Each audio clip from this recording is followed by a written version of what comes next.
dejado estas palabras anotadas con el propósito de esclarecerlas en esta oportunidad. Lo que veníamos comentando es la revolución que se realiza ya en el espíritu europeo. La primera revolución, ya dijimos, fue religiosa y se apoya en un contenido de la sabiduría cristiana tradicional. Para el cristianismo, la Iglesia está formada por hombres individualmente elegidos. Ya no se trata del pueblo elegido. La elección ahora es personal. Y con esto se exalta, en alguna medida, el valor de la persona humana. El movimiento revolucionario reformista hipertrofia este valor, lo acrecienta, porque todo movimiento revolucionario es, diríamos, notable, observarlo y considerarlo. Se funda siempre en las verdades de fe, pero a las que hipertrofiándolas, sacándolas del quicio religioso, sobrenatural, en el que estas verdades están inscritas y aparecen, digamos así, formuladas de una manera precisa, la convierten en un elemento de destrucción, de discordia. Basta exaltar la personalidad, hipertrofiarla para caer en el personalismo. Y el personalismo es, en alguna medida, uno de los elementos revolucionarios más primitivos, los que primeramente se dan. La revolución hecha por Lutero consiste simplemente en destruir el orden de la Iglesia, exaltando el valor del individuo en la interpretación de las formas o en la interpretación de la fe. La fe ya no es aquello que la Iglesia enseña, sino es una actitud personal, es una actitud interior, subjetiva. Soy yo el que estoy convencido de que Dios me ha elegido, y esa elección viene precisamente en que yo así lo creo, y porque así lo creo, en alguna medida así es.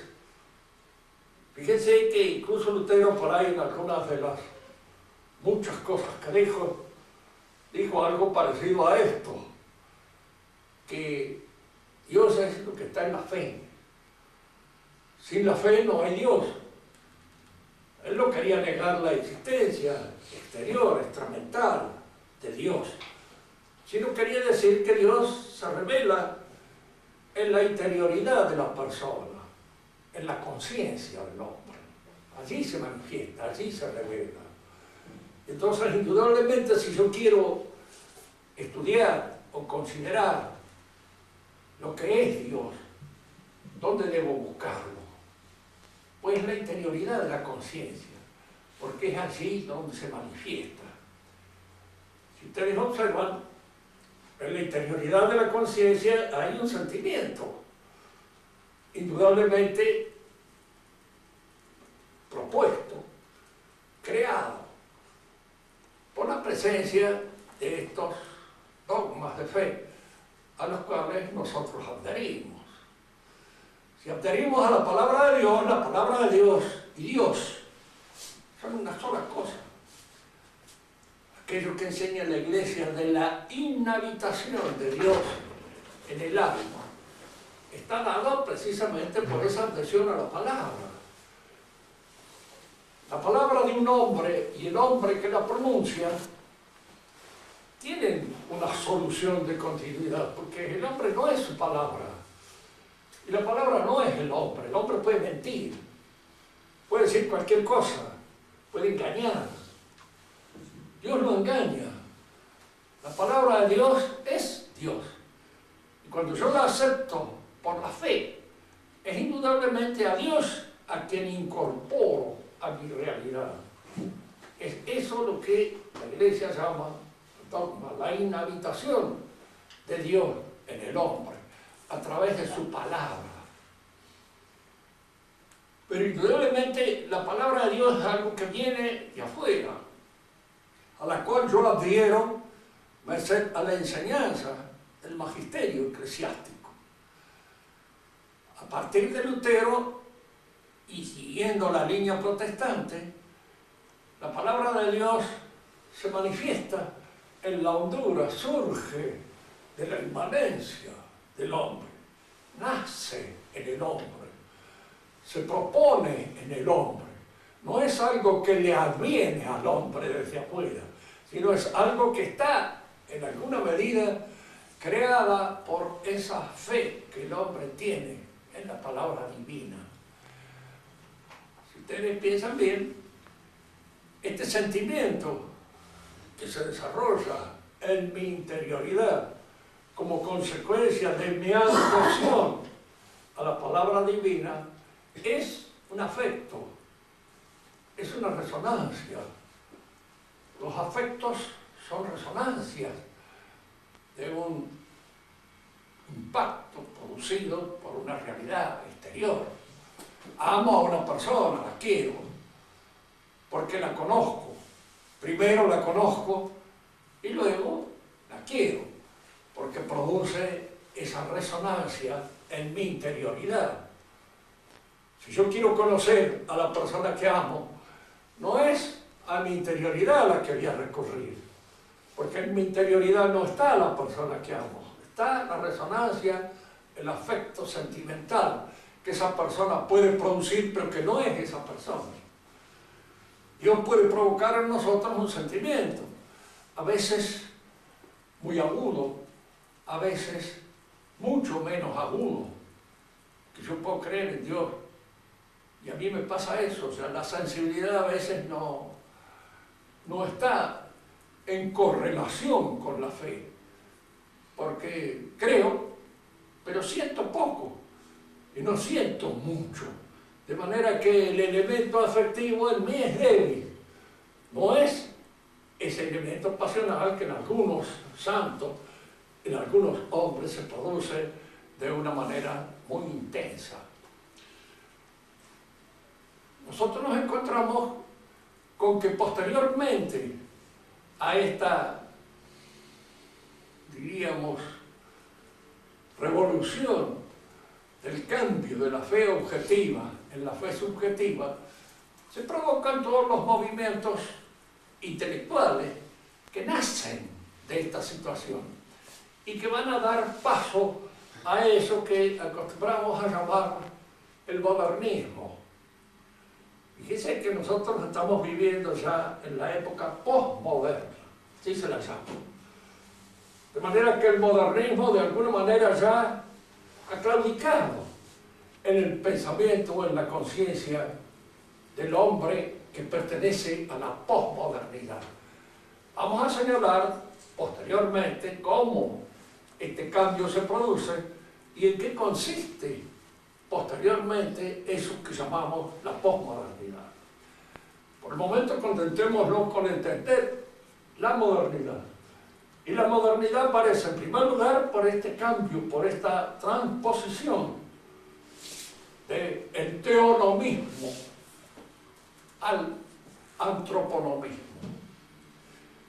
Siempre ustedes habrán oído decir, y se repite hasta en los manuales más insignificantes, que la Edad Media fue teonómica y que la Edad Moderna es antroponómica. Indudablemente hay en este esquema, por reducido que sea, una verdad grande que hay que tratar de entender. ¿Por qué decimos que la Edad Moderna es antroponómica? Porque los elementos legales que constituyen incluso el universo dependen de mi interpretación del universo. Tratemos de dar una ilustración más firme, más clara, para entender mejor esta noción. Galileo veía el universo en su época como un mecanismo. Posteriormente es Newton el que lleva a la representación más efectiva y terminante de este mecanismo que ya se insinuaba en Galileo. La discusión de la Iglesia con Galileo no es eso de el pulse mueve. Esas son imbecilidades que nos han enseñado a nosotros desde un ámbito anticlerical muy absurdo. Galileo no descubrió nada nuevo, pero al interpretar el universo como un mecanismo, daba la impresión de que la providencia ya no hacía ninguna falta. Porque conociendo el mecanismo, yo conozco las leyes intrínsecas que lo manejan, que lo hacen entender. Y estas leyes intrínsecas, indudablemente, de un mecanismo, son leyes que pueden ser leídas y configuradas matemáticamente. Ustedes saben que la matemática es una ciencia que, no digo totalmente inventada por el hombre, pero sí hecha un poco a la medida del hombre. Las leyes mecánicas, las leyes matemáticas, son leyes que están regidas por una forma de pensar o de entender que es ya de por sí antropológica. Esto es lo que Kant va a leer en el pensamiento de Newton. No se olviden que Newton es el que inspira la filosofía de Kant. Y Kant de alguna manera trata de comprender la filosofía de Newton y esta idea de que el mundo es un mecanismo, diciendo sí, el mundo es un mecanismo, las leyes que lo rigen están dependiendo de la manera propia de pensar del hombre, porque son leyes matemáticamente traducibles, matemáticamente legibles, son leyes matemáticas, mecánicas. Dentro de este mundo todavía Dios no desaparece. Kant cree en Dios, pero indudablemente no cree que lo podamos conocer.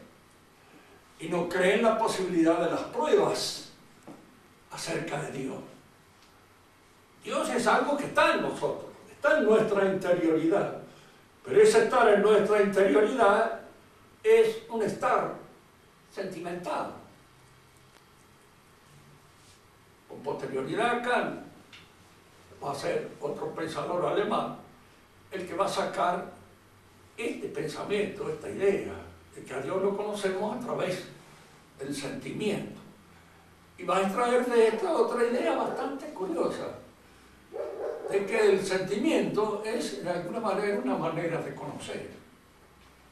Por el pensamiento clásico tradicional, no, el sentimiento es siempre una resonancia que viene de la provocación de un movimiento interno, que puede venir de la razón, que puede venir de un impacto físico, sensitivo, etcétera, etcétera. Pero el sentimiento por sí no es algo que conoce, sino que siempre es resultado de un conocimiento, sea este conocimiento sensitivo, sea este conocimiento intelectual.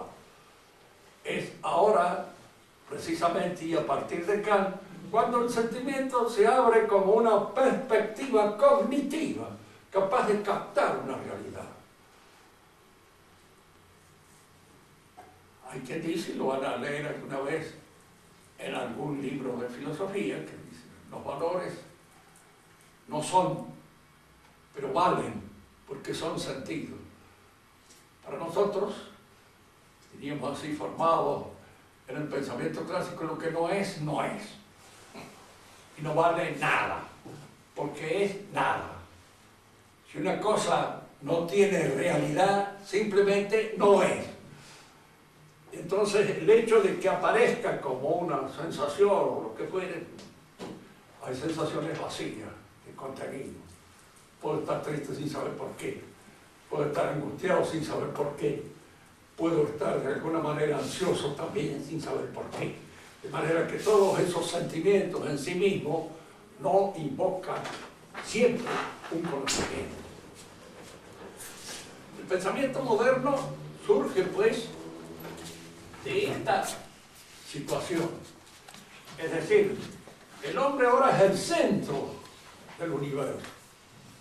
El mundo es tal como se refleja en el pensamiento humano, tal como se manifiesta en él. No es un mundo ya creado por Dios y cuya inteligibilidad depende de la inteligencia divina. Diríamos, en otros términos, para el pensamiento clásico, el fundamento de las esencias de las cosas es la inteligencia divina. Y nosotros penetramos en esa inteligibilidad, pero de una manera asintótica, nunca exhaustiva, porque nuestro conocimiento no es la realidad misma. Es un conocimiento aproximado a la realidad, una adecuatio rei intellectum, una adecuación a la cosa del intelecto, pero de ninguna manera es la cosa misma. En Dios sí, el conocimiento es la realidad misma.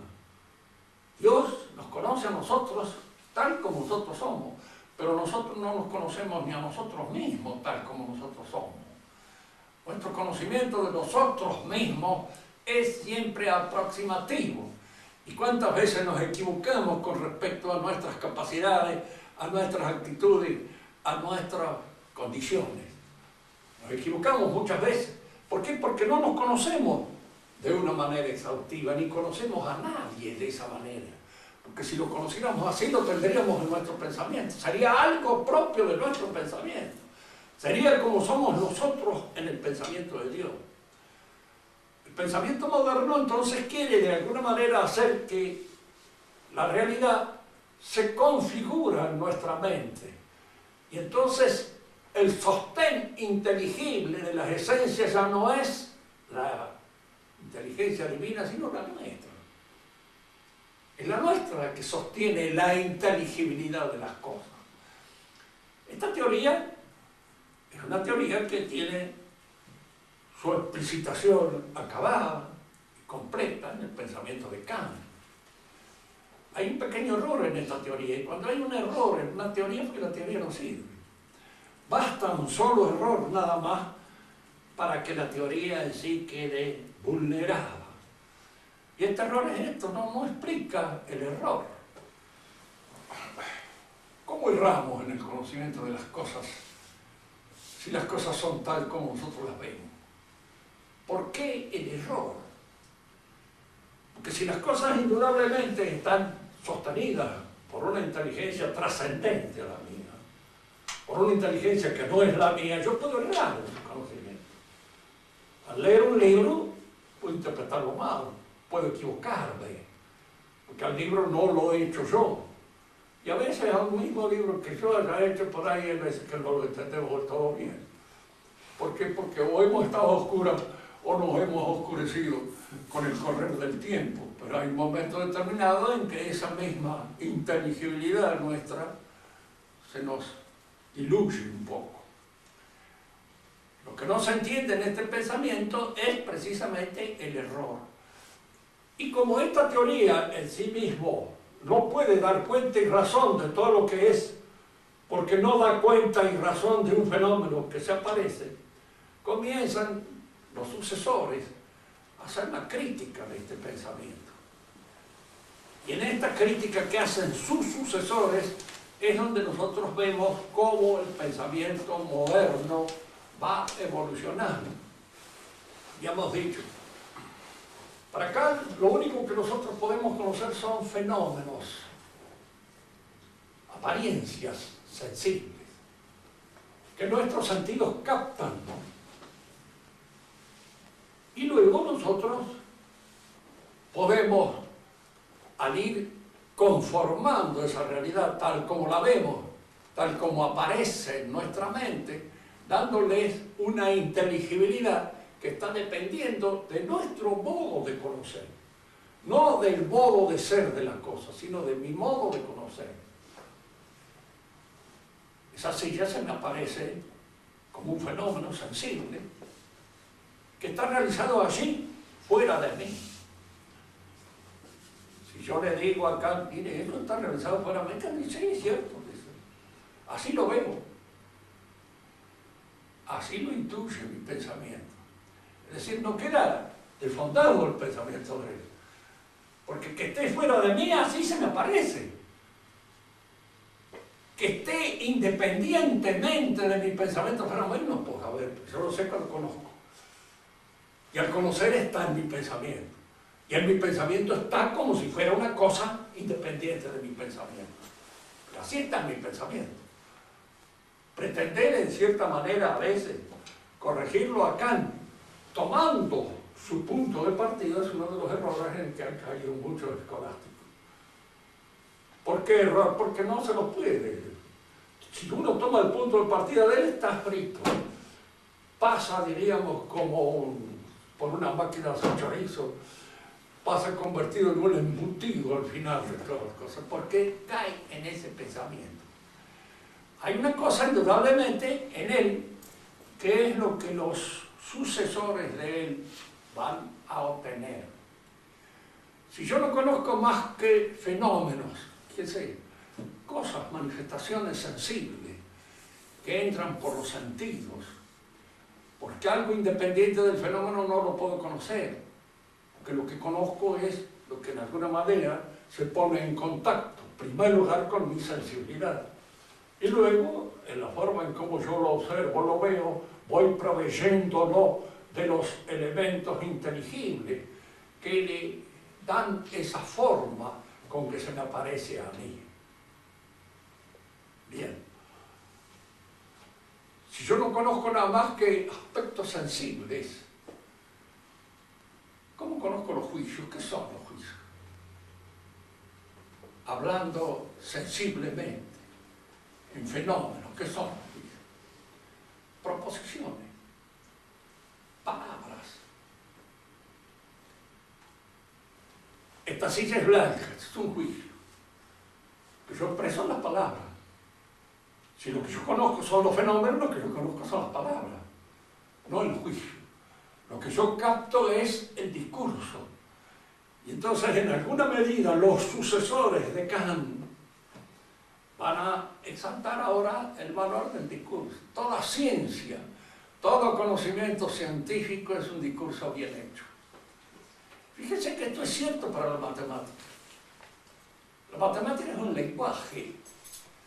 Sin los signos matemáticos ustedes no pueden hacer absolutamente ninguna cuenta matemática. Necesitan del lenguaje matemático para poder hacerlo. Y es a través del lenguaje cómo ustedes van solucionando los distintos problemas matemáticos. Pero esto que sirve para la matemática no sirve para las otras ciencias. Porque el valor de la ciencia es, como habíamos sostenido, analógico. Muy bien. Las cosas son entonces como se dan en mi inteligencia, inmanentismo. Como se dan en mi representación. Así son.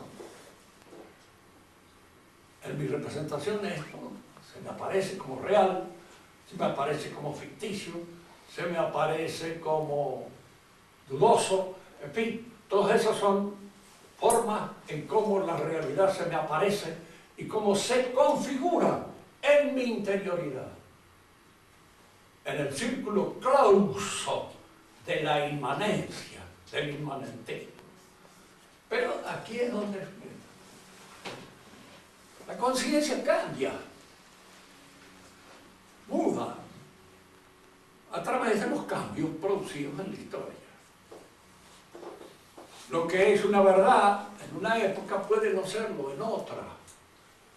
Y hay muchísimos casos que así sucede. Para la mayor parte, para casi todos los antiguos, el mundo, la oikumene, era una especie de disco que estaba sostenido, diríamos así, rodeado de un río que se llamaba el océano. El océano era el río que rodeaba al mundo. Ese mundo podría tener tal vez 12 millones de kilómetros cuadrados, un poco más. Era la idea que tenía el hombre griego. Pero no es la idea que tiene el hombre de ahora. en función de los cambios que se han ido produciendo, en la medida en que avanza la ciencia, en que la ciencia, diríamos, progresa en el conocimiento de la realidad. Y entonces las verdades que en un momento determinado aparecen como verdades en mi inmanencia, son cambiables por el paso de la historia. Y esto que era verdad para un tiempo, deja de ser verdad para otro tiempo. Fíjese que cuando esto se traslada a todo, ya empezamos nosotros a encontrarnos frente a ese error que se llama el historicismo. ¿Por qué no se traslada a todo? La pregunta al principio es sencilla. Si usted cree que toda verdad está determinada por el tiempo histórico, esa verdad que usted acaba de pronunciar está determinada por el tiempo histórico. Si está determinada por el tiempo histórico, es una verdad que corresponde a nuestra época, por antes podía ser de otro modo. Pero yo la pronuncio como una verdad universal, porque considero que es así para todos los tiempos. Y si esta verdad aparece en mi mente como válida para todos los tiempos, estoy rompiendo un poco el historicismo en el cual yo me muevo. De cualquier manera, hay acá un hecho. Efectivamente, la conciencia cambia, se modifica como consecuencia del paso de la historia. Esta modificación, este cambio de la conciencia del paso de la historia es lo que se llama evolución, evolucionismo. Fíjense que la palabra evolucionismo fue inventada por Spencer recién en el siglo XIX, pero existía de antes. Darwin no lo inventó, Darwin no habló nunca del evolucionismo. Se le ha atribuido posteriormente porque la palabra ha sido sacada de Heriberto Spencer, pero no de Darwin, él no la pronunció. Pero de cualquier modo, ya en el siglo XVIII nosotros nos encontramos con una idea evolucionista del hombre. Esta idea aparece, por ejemplo, en Condorcet y aparece también en Augusto Comte. Condorcet dice que la sociedad humana es como el hombre mismo, una época infantil, una época de madurez. Se olvida de decir que hay una época de senilidad. No lo dice. Es un cierto optimismo que permanece en esta época. No aparece esa idea. Con posterioridad va a aparecer, pero ya está en el tiempo postmoderno, cuando aparecen también las sociedades como pudiendo cantar de una forma, diríamos así, frontal, muy bien hecha, muy bien escrita y muy bien pensada en el libro de Oswald Spengler, La decadencia de Occidente. Es donde él expresa ya esta decadencia o este aspecto senil de una civilización, de una sociedad. Pero en el siglo XVIII todavía no se había descubierto, porque el siglo XVIII creía que esa evolución era siempre progresiva. Como diría la canción de los italianos, cada vez se mejora y mejora. Cada tiempo es mejor que el anterior. Hay una cronolatría. Yo puedo estar tranquilo que soy mejor que mi abuelo. ¿Por qué? Porque he nacido después de recibir una serie de elementos que me hacen mejor que él. Posiblemente mis nietos sean mejor que yo. De manera tal de que nosotros vamos así, evolutivamente, adquiriendo un perfeccionamiento que nos viene un poco de suyo, como consecuencia de esta evolución progresiva que va provocando en el hombre un mejoramiento de sus condiciones, un mejoramiento de sus aptitudes. Ahora hay un problema aquí que se plantea, fundamental para el hombre de esta época. Si no hay Dios, por lo menos no hay Dios conocido. La gente puede creerlo, pero ya eso ha pasado a ser una cuestión puramente personal. Este cree en Dios, aquel no cree en Dios, aquel se cree en la mitad, el otro cree tres cuartos. Son cosas puramente individuales, personales. Pero si Dios ha desaparecido del concurso de nuestra existencia práctica, de nuestra vida, ¿en qué fundamos la autoridad? ¿En qué se funda la autoridad? Para una época, para nosotros, la autoridad venía de Dios. Hemos señalado aquí en otra oportunidad cómo esta frase, este principio, tiene una confirmación en un riguroso proceso de captación filosófica.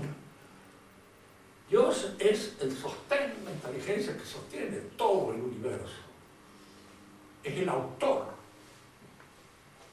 Nosotros tenemos autoridad en tanto y en cuanto participamos con nuestro saber, el saber divino, el conocimiento de Dios. Y este saber se obtiene con los procedimientos que son de rigor, estudiando, considerando una cosa. El padre de familia indudablemente tiene un conocimiento del orden familiar al que él debe atender, y si no lo tiene, no tiene autoridad. Y si lo tiene, tiene autoridad, por lo menos la autoridad que le permite ser un padre responsable de esa familia de la cual él es creador. Pero cuando Dios ha desaparecido, ¿dónde está la autoridad? Se puede decir en el sujeto, ¿sí? Pero ¿en qué sujeto? En mí, en usted, de más allá. No podemos solucionar esto porque caeríamos en lo que podría ser una suerte de tiranía de la autoridad. ¿Quién la tiene? ¿Quién la posee? La respuesta sería el hombre. Sí, pero aquel, el de más allá, ninguno de estos. No, aquí es donde aparece la noción democrática.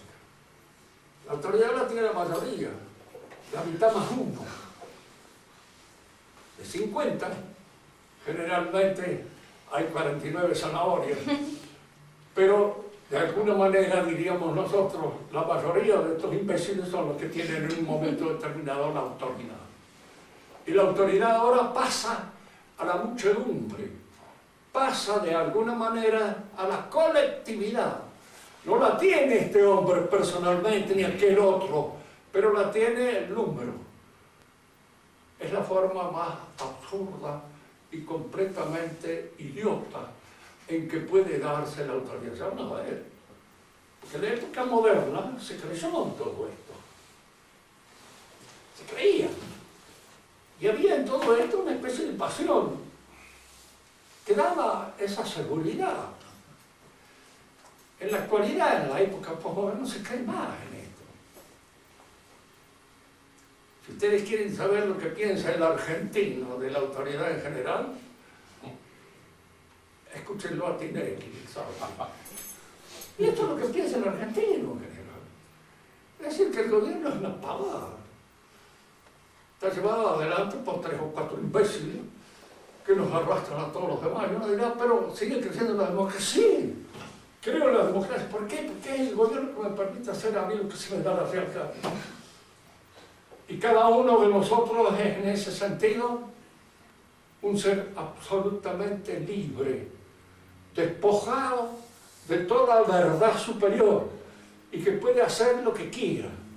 Fíjense que esto, que es muy posmoderno, yo lo encontré escrito en un libro de Anatole France hace muchos años, en donde él aparecen 2 personajes allí muy bien descritos.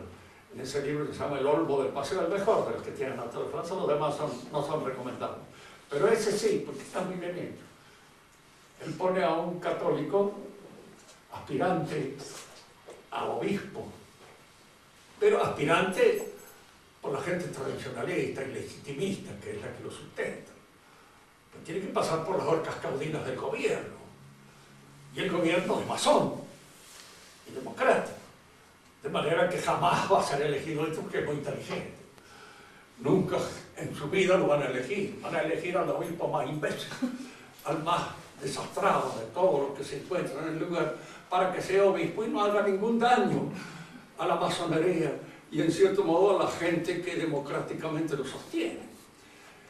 Esta es una forma en cómo va dándose la discusión entre estos dos personajes. El personaje tradicionalista critica la democracia y hace una crítica, pero excelente. Habría que sacarla por ahí, decir, si no es de Anatole France, lo ha escrito Charles Maurras o lo ha escrito algún otro de esos miserables, infames, que están en contra de la democracia. Pero él luego hace la democracia, y dice, no, la democracia tiene una gran ventaja. Deja vivir, nos deja que seamos como quieran, que hagamos lo que se nos dé la gana.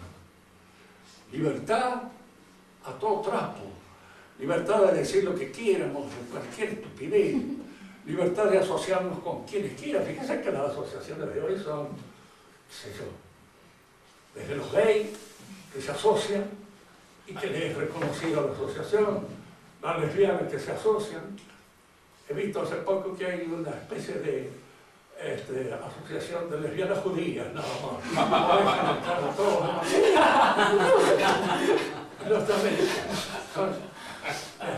Son lesbianas judías, nada más. Las otras no entran en ese caso, porque hay una asociación de gordos, asociación de flacos, asociación de feas, asociación de imbéciles no, porque son muy imbéciles cuando darse cuenta de que uno es un imbécil. El que se da cuenta que es un imbécil y se asocia con los demás porque no es tan imbécil. Algo tiene en él que se llama. Pero hay todas estas atrocidades, todas estas asociaciones proliferan en este mundo en que cada cual hace lo que se le dé la gana. Hay un hecho importante, el cual puede ser visto desde 3 puntos de mira, ¿verdad? La toma de la Bastilla, hecho revolucionario, que da lugar a la Revolución Francesa. Los franceses lo festejan todos los años. Desde un punto de vista tradicionalista, la toma de la Bastilla fue una imbecilidad. No había ninguna necesidad de eso. En primer lugar, porque no era una cárcel para el pueblo, para pobres, era una cárcel para ricos. No iban a esa cárcel nada más que los ricos, los cruceros, los agiotistas, algún marquesito como el marqués de Sade, que se le había ido la mano en el tratamiento de alguna loca que le había tratado demasiado mal, y que los mismos padres le dijeron, bueno, lo vamos a meter un tiempo ya en la Bastilla para hacer que se le pase, y lo pusieron ahí. Los pobres no podían tener ningún problema con la Bastilla, porque no iban ellos a parar ahí.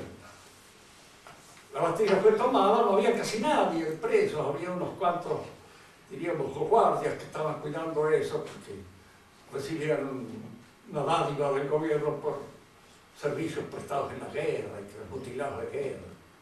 Tomaron la Bastilla porque el gobernador, que sabía que no había nadie, les abrió la puerta. Si no, no la toman, nunca. Porque eran 500 locos que habían sido organizados en el palacio del duque de Orleans para que tomaran la Bastilla. Esta es la versión, diríamos así, de los malditos.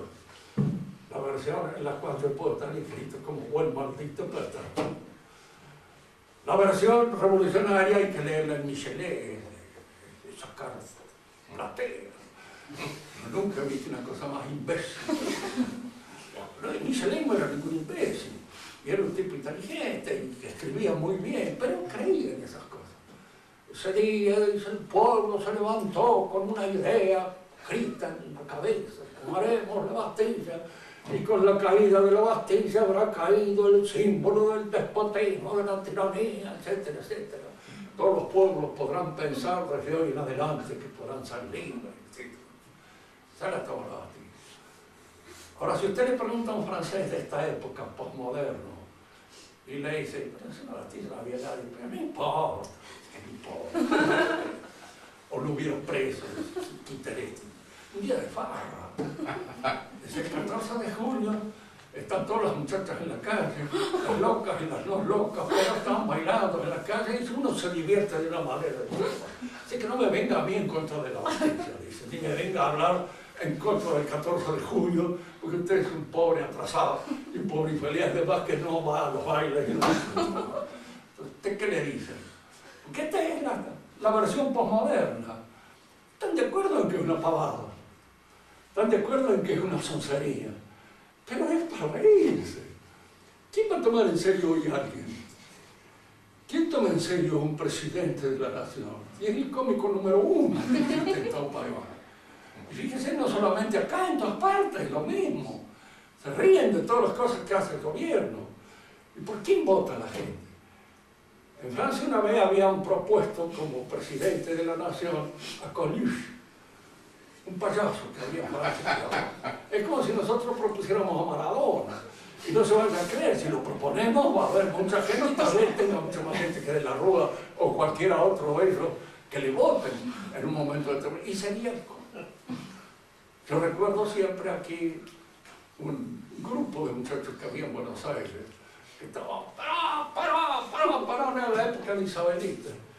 Y entonces le digo yo a uno de los tipos, pero, che, ustedes son locos, le digo, así llega esta pobre muchacha a presidenta de la nación. Ustedes se imaginan lo que son los que nos vamos a divertir, los que nos vamos a reír. Este es el posmodernismo. El modernismo era, en alguna manera, diríamos, estas cosas tomadas en serio, serias. Y el posmodernismo ya tomó control. No hay absolutamente más nada que se detenga. El humorismo está todo, está. Las mujeres se visten a veces hasta para representar un poco de broma. Lo he visto otra vez a alguien que me llamó la atención como estaba vestido. Y digo, ¿por qué te has puesto eso? Y está de moda ese payaseado. Está de moda vestirse como un payaso. Y entonces, de moda. Con las modas humorísticas en las cuales todos los elementos, diríamos así, creíbles de la revolución se desmoronan. Se desmoronan ante este humorismo un poco negro, que es de la época actual, porque es la exasperación del individualismo, llevada a su último grado, pero a este grado que fue anunciado en alguna manera por Marx, porque Marx habló de esta apoteosis del hombre genérico. Ustedes piensen, si son escolásticos, el genérico es el animal. Entonces, lo genérico es lo animal en nosotros. Es decir, que los apetitos, que son aquellos que nosotros tratamos de satisfacer. Y ni siquiera hoy, ya en la época postmoderna, como animales. Porque los animales tienen instintos. Y los instintos tienen una cierta conservación. Tienden a conservar la especie, entre nosotros no, todo esto está echado a perder de tal modo arruinado por un pensamiento que interviene incluso en los instintos, atrofiándolos, desconcertándolos, arrancándolos de su quicio animal, de manera que nosotros nos encontramos frente a un payaso triste. Y sí, el hombre postmoderno y el hombre de hoy. Bien, vamos a hacer ahora una pequeña referencia a qué son y en qué quedan las verdades cristianas cuando pasan a través del temiz de todas estas formas de concebirlo. La fe se convierte en fe subjetiva. Es lo que yo creo. Si yo trato de encontrarme con Dios, de considerarlo, de buscarlo, debo examinar en el fondo de la conciencia, en el inmanentismo, el sentimiento, la pasión, lo que fuere, que provoca la idea de Dios en cada uno de nosotros. Fíjese que esto ha sido hecho, y muy bien hecho, por un fenomenólogo alemán, Rudolf Otto, en un libro que se llama Heiligen, es decir, los santos. Lo traducimos nosotros como los santos. El estudio o la consideración de los santos. Tuvo mucha repercusión en el mundo intelectual este libro. Pero allí es donde hay que ver. Si yo estudio el hambre, puedo a través de esa sensación de hambre encontrar y descubrir el alimento. O me voy a encontrar con que no he descrito nada más que el hambre. Porque claro, el hambre de Dios, la la idea de tener a Dios, eso que constituye el sentimiento de la religiosidad, eso no me entrega a Dios.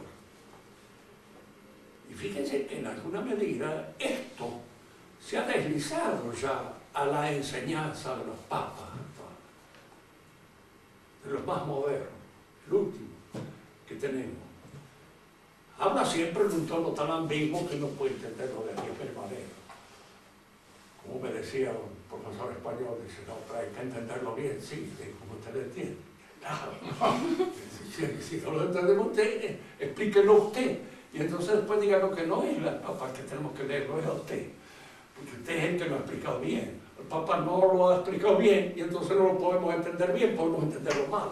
Podemos entenderlo de cualquier manera, pero es donde a veces se da esta, diríamos así, posible confusión como causa de que para él, por ejemplo, una religiosidad es un sentimiento que puede expresarse en esta, en aquello, en la otra religión. Por eso para él todas las religiones son equivalentes. No hay una religión verdadera.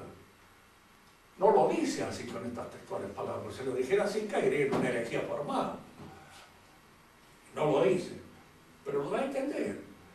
Sobre todo al hablar de libertad religiosa y al proponer las otras religiones como religiones verdaderas. ¿Lo son o no lo son? ¿Son falsas o son verdaderas? Si son la religión verdadera, basta. Es la que estamos nosotros. Y si son falsas, hay que decirlo. Son falsas. No son la religión verdadera. Entonces, no basta tener hambre de Dios, sino que además hay que conocer. ¿Y cómo lo vamos a conocer? Sino a través precisamente de aquello que tiene autoridad para darlo a conocer. La Iglesia, siempre. Una verdad, Cristo resucitó entre los muertos. Ustedes la pasan por este también, el imanentismo. Y entonces llega esta explicación que da Bullman. Resucitó para el que cree que resucitó. Y para el que no cree que resucitó, pues no resucitó. No entiendo que usted le pregunte, pero ¿resucitó o no resucitó? Podemos nosotros tener la seguridad de que la resurrección es un hecho histórico, preciso, controlable, capaz de ser explicado o no. Para ellos, eso no se da. En el alma del creyente, sí resucitó, porque en el alma del creyente es donde encontramos nosotros eso que hoy se llama la visión, la vivencia de que Dios ha resucitado. ¿Nació de Santa María Virgen o no? Bueno, en esa época la gente podía creer en esas cosas, de alguna manera. En la actualidad es imposible creerlo, porque nosotros después de haber recibido, de alguna manera, el condicionamiento de las nuevas ciencias, sabemos que eso no se puede dar. Es inútil que usted le diga, mire, fíjese que en el pensamiento tradicional, si bien la Virgen concibe por obra y gracia del Espíritu Santo, toda mujer que concibe, aún en su relación con el hombre, cuando concibe esa concepción, es algo en la cual Dios ha hecho la persona que va a surgir y que va a nacer de su seno. De manera que no era un pensamiento tan extravagante como se le ocurre a usted que puede ser. El pensar de que el mismo Dios puede crear ese ser o ese individuo en el seno de una mujer sin necesidad de la intervención instrumental del hombre. Y a darse. ¿Por qué no? Si usted cree que todo el que ha nacido por obra, de alguna manera, de Dios nuestro Señor, que interviene en la creación del germen, lo otro es relativamente fácil llegar a entenderlo y no encontrar allí una dificultad inmensa, absoluta, insalvable, que la ciencia hace imposible. Todas las verdades, en la medida en que van pasando por el tamiz de esto, en el modernismo, se van convirtiendo en cosas que no son ni una ni otra.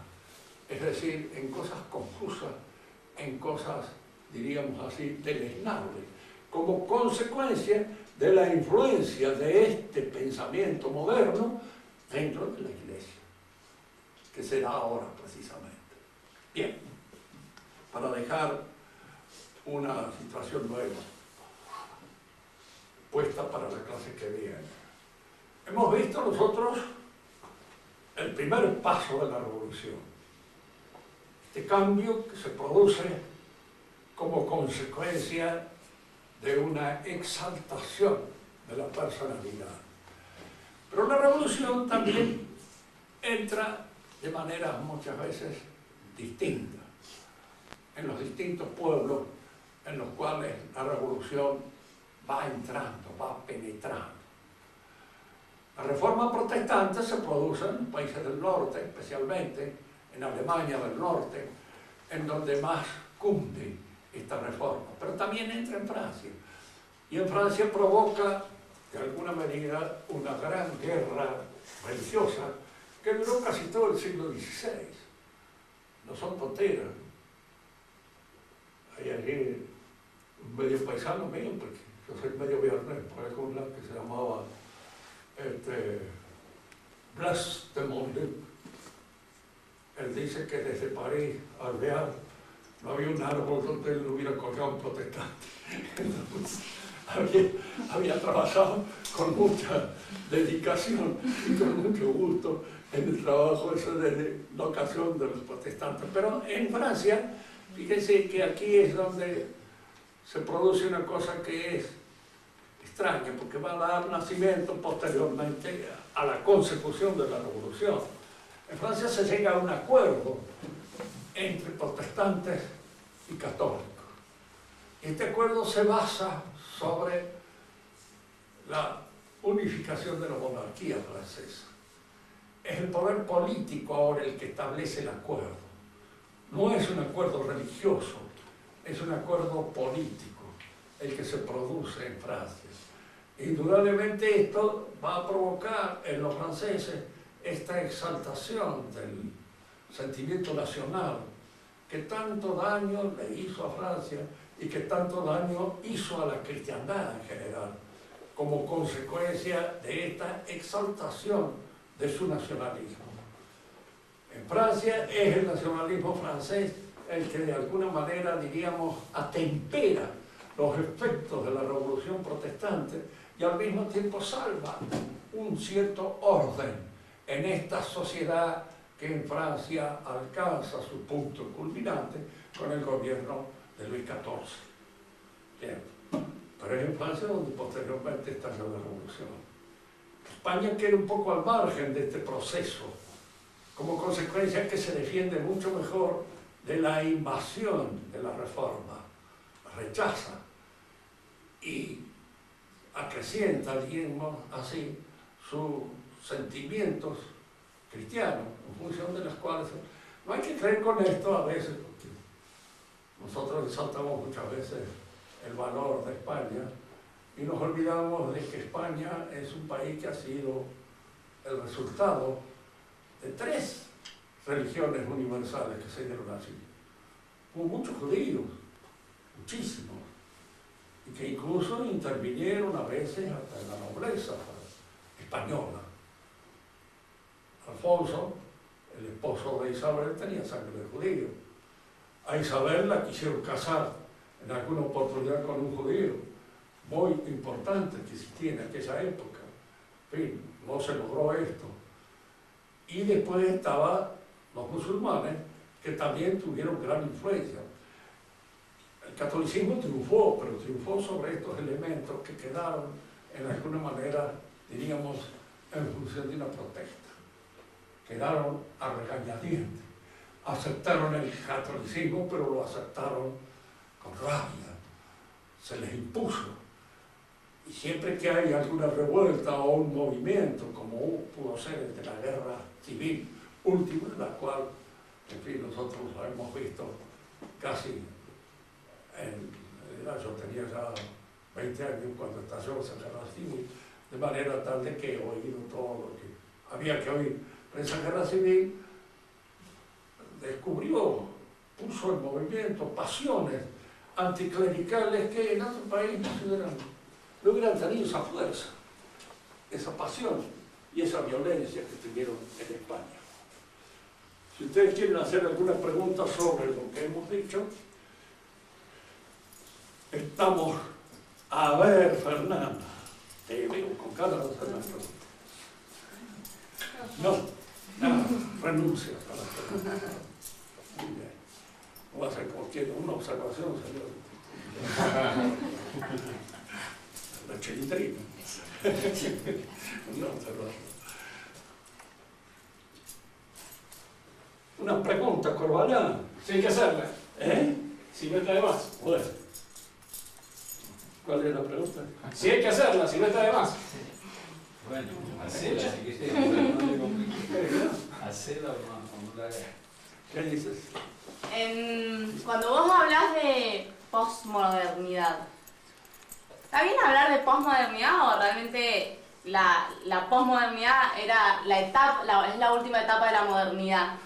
No, es la conclusión necesaria.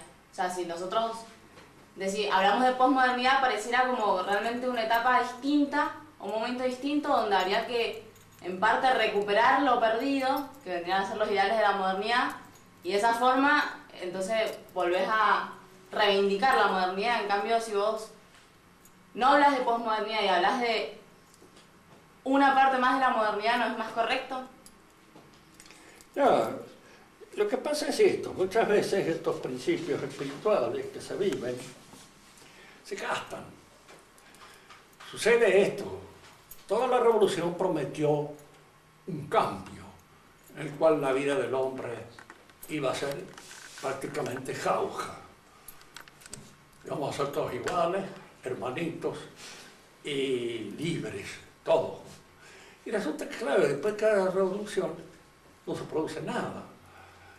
Hay algunos que se avivan, aprovechan la revolución, engordan, se hacen grandes y el resto está en la misma situación que antes o peor. Entonces se va perdiendo, diríamos, en la posmodernidad, el valor de todas esas cosas que sostenían la modernidad. Ante el progreso, no hay progreso. Las últimas guerras han convencido a la mayor parte de los hombres europeos de que, lejos de haber un progreso, hay cada día una cosa peor, más espantosa. Las guerras son horribles. Antes peleaban la aristocracia, nada más, los nobles, los caballeros, y peleaban caballerescamente. Ahora hay unas masacres haciendo dentro todo el mundo, así como una ensalada, en una tortilla de todo, en los cuales, diríamos, no hay ningún fundamento para creer de que las cosas puedan mejorar. Rusia ha fracasado, es decir, el marxismo, que pudo ser la última esperanza de la modernidad, fue la última esperanza de la modernidad, ha fracasado. ¿Por qué? Porque trae una utopía en él, y esa utopía no se verifica. Es decir, el hecho de que la propiedad privada deje de existir y pase a manos del Estado, todo no cambia al hombre. El hombre sigue siendo el mismo fullero, el mismo ajotista, el mismo tramposo, el mismo chorro, el mismo de siempre. Y entonces ese cambio, ese salto cualitativo, ese nuevo hombre socialista no emerge. Y entonces todo el mundo empieza a considerar todas esas cosas con risa. Hoy día un revolucionario auténtico es un personaje cómico. Todo el mundo lo mira como tal, como un infeliz. Esto estaba ya anticipado antes, ¿no? Durante la Revolución Francesa, Danton, que era bastante inteligente en medio de todo, era un energúmeno, tragaldaba, pero no era un imbécil. Y Saint-Just era un creyente. Entonces Danton decía de Saint-Just, no me gusta el tipo ese, quiere hacer de esto una república espartana. Y lo que nosotros necesitamos es una república de cocaña, es decir, de romería, una farra. ¿Qué es lo que ha resultado al final? Eso. La democracia es eso. Es una fiesta para todos. Podemos hacer lo que se nos da la gana, decir lo que se nos da la gana. Podemos hacer las cosas más raras. Lo único que no podemos hacer tal vez es hablar demasiado seriamente mal de la democracia. Pero también se permite, porque de alguna manera lo dicen sin emplear la palabra. Por eso, digamos, el modernismo culmina en una explosión del modernismo mismo. Se desfonda. Y aparece esta época postmoderna que es la herencia de ese cuadro de disipación, de ese cuadro de disolución, de ese cuadro de ruptura. Entonces, el hombre que está es un hombre solo, que vive, diríamos así, para él. La religión le viene bien, sí, pero siempre como una receta terapéutica. Es decir, le viene bien porque, en fin, de esta manera uno tranquiliza su conciencia, come mejor, duerme mejor, hacer ejercicio bueno, sí, claro, todo.